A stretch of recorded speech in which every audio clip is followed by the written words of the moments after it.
Hello guys, once again it's Matt, and today we have another video. Thank you all the members, all the Patreons. Make sure to subscribe and let's get into it, guys. We are flying out with some aircraft from the Hungarian subtree that was added for Italy, as you know, this week, right?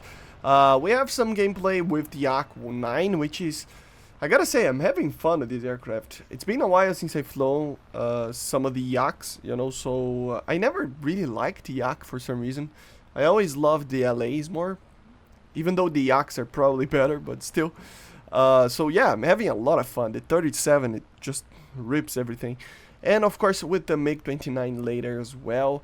And I wanted to talk a little bit about if it was worth it, if it's enough, or rather, if it is even, you know, interesting enough to have the Hungarian subtree, you know, how was this implementation, right? And I think it has some cons, I gotta say, but it brings basically three things to the table, right?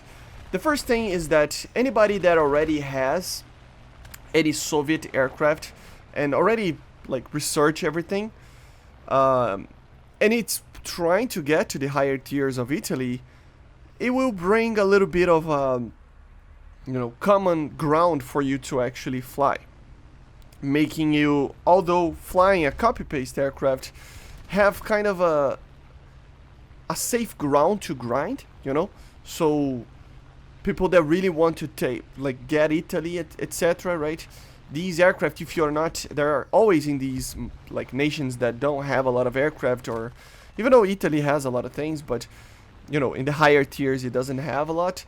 And if you are suffering with, I don't know, maybe you don't like the Ariete or the G91 or whatever aircraft you are flying in the Italian tech tree, it gives you a little bit of more room to just be safe about how you grind and have a safe grind, basically, in the sense that you are not just getting killed and getting frustrated. You know, you have a type of aircraft that you will get there and you know that you are capable of flying those aircraft and it's good enough, you know.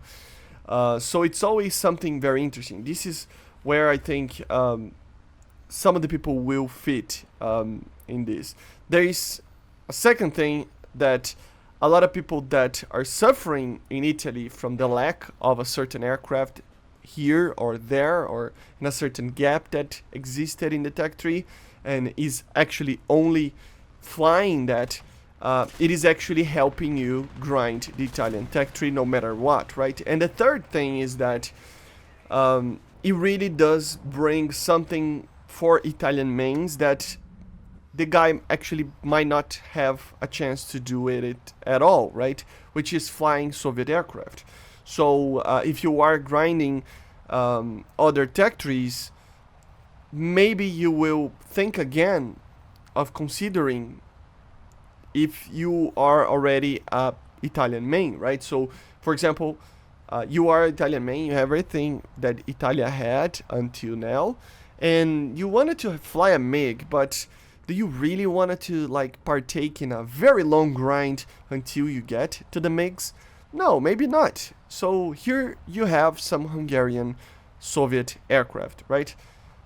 It would be happy, I would be happy.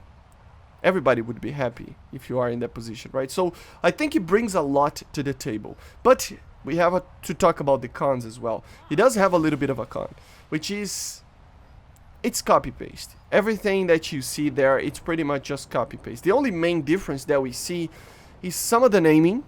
Like, for example, the MiG-29 is not a 912A, it's a 912B, but at the end of the day, it's the same aircraft. And, for example, maybe a different missile, like in the Hungarian Gripen, that we have the AGM-65G and H, right, which the other Gripens don't have. But even then, I mean, it doesn't change much. Of course, it's something else for you to actually take, and it's a better missile, but at the end of the day, it doesn't change much for the average player, right? So yeah, it's a lot of copy-paste, but for those reasons that I talked about before, I think the copy-paste here is excusable, right? I think the idea of having copy-paste should be avoided at almost all costs.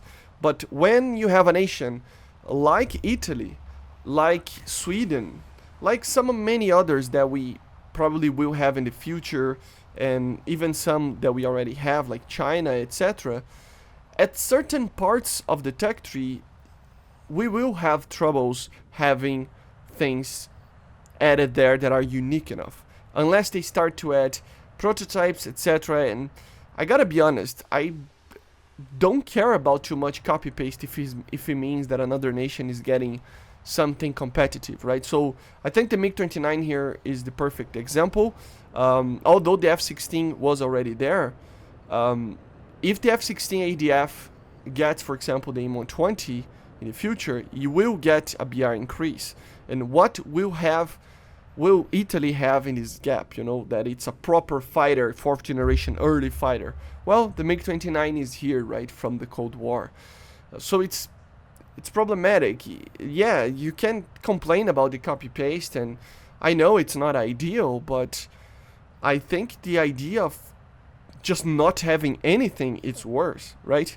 So I for sure think that it's very fun. For me personally, it's another opportunity for like me, that I am like a Soviet main, right, to just fly again the Soviet aircraft, right? So it's been a while since I've flown these aircraft that I'm flying. The MiG-29, yeah, I always flies the MiG-29. The MiG-29. MiG-29 is my favorite aircraft of all time. But so I from time to time I'm flying my SMT, my 912A, right? But you know, a MiG-23 MF, there's no reason why I would fly it. A MiG-21 BIS, a MiG-21 MF, a MiG-15. It's been like, I don't know, the MiG-15 is still my aircraft that I have the most kills on, and it's been like, I don't know how many years since I touched that aircraft. So even the Yak that I said, finally the MiG-17 PF is added with its proper name, right, and not a LIM. So yeah, it's a lot of copy paste, but it has so many good things about it that, yeah, you can complain about the copy paste, but at the end of the day, people will enjoy it a lot more if it is added than if it's not. And of course, it's the ground build for more things to be added for that nation, right? Of course, for like top tiers, I think we have what we have, and nothing else will really be added in the Hungary part of things. But in the lower ranks, we can have a lot of things that they used during the World War II part, right? So it just brings a lot more to the table. And to be honest, hopefully they add even the Romanians to this tech tree, which will further improve the versions and specific vehicles that Italy can receive, improving the overall experience of having this nation. Yeah, it doesn't make a lot of sense sometimes, but at the end of the day, it's more good than bad, right? So these are my opinions on the new tech tree. Nothing else like really matters too much. Of course, I could show to you guys more gameplay and flying the aircraft, but to be honest, it's just the same as we already saw, right? I plan to probably do a video tomorrow flying the Hungarian Gripen, maybe as an air-to-ground, just because it has the different missiles. But everything else I probably just keep in the video making, because it's copy-paste. So for videos, it's not really worth it. But for playing around, I'm having a lot of fun with it, going back to the roots of Soviet aircraft, right? So yeah, hopefully we see more of these aircraft in the future. I see you guys on the next one. Make sure to subscribe, and bye.